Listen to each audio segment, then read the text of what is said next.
joy tumaniga keldik. Ertalabdan mana Muftiy Hazrat Qirg'iziston Respublikasi Muftiy Hazratlari bilan din ishlari bo'yicha qo'mita direktori bilan mana shu yerga yig'ilgan imomlarimiz bilan juda ko'p gaplashdik bu masala bo'yicha.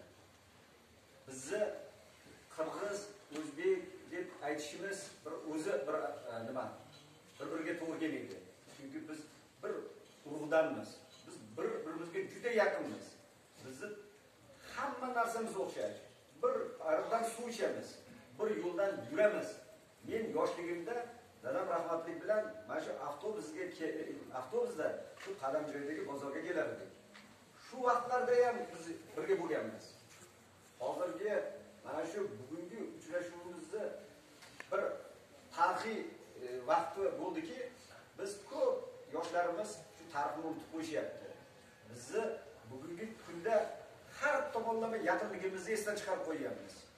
Bizni hamma narsamiz bir-biriga o'xshash, bir-biriga yaqin, bir-biridan ajratib bo'lmaydi. Shuning uchun mana bugun hammamiz o'tirib birgalikda o'ylashyapmizki, maqsadimiz mana shu yurtimizga bo'lgan mehr-oqibat yo'qolmasin. Har birimiz mana hozir imom domlalarimiz juda ham bir ta'sirli qo'ni-qo'shnichilik to'g'risida mavzularni